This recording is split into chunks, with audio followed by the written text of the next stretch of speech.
할렐루야. 오늘은 다니엘서 5장 말씀을 통해서 함께 은혜를 나누겠습니다. 오늘 말씀은 벨사살 왕이 베푼 큰 잔치로 시작이 됩니다.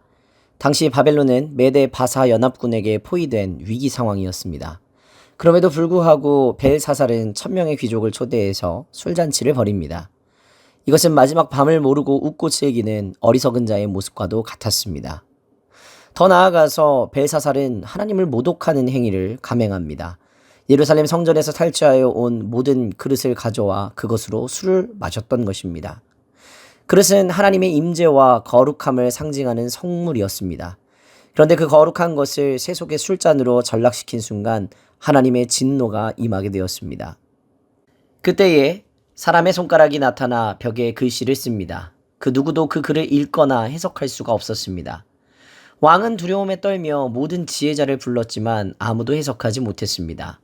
세상은 위기의 순간에 인간의 지혜로 답을 찾으려 하지만 하나님의 메시지는 하나님의 사람만이 들을 수 있습니다.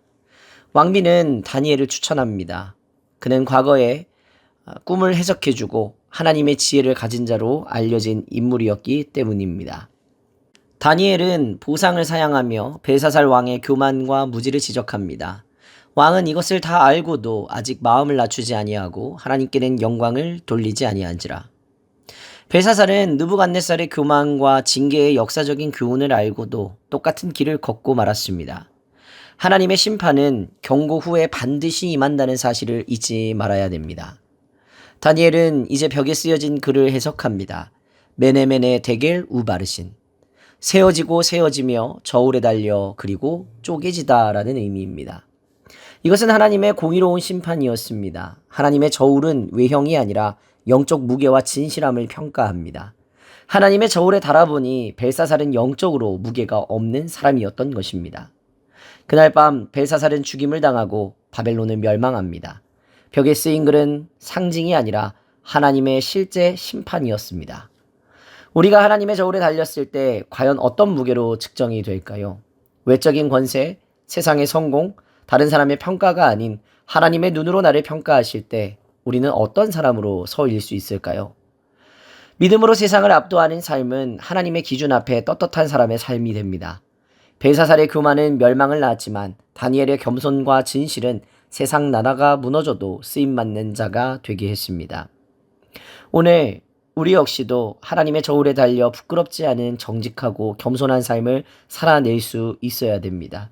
위기의 시대 가운데에서도 하나님의 사람으로 쓰임받는 담대한 믿음을 가지는 오늘 하루의 귀한 삶이 되시기를 주님의 이름으로 간절히 부탁을 드립니다.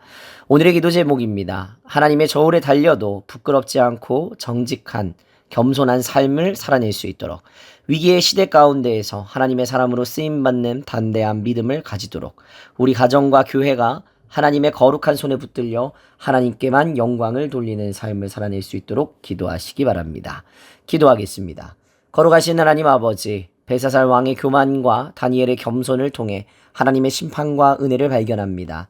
하나님 앞에서 내 삶이 저울에 달릴 때 부족함이 없도록 매일 회개하며 겸손히 주님의 뜻을 따르는 삶이 되게 하여 주시옵소서.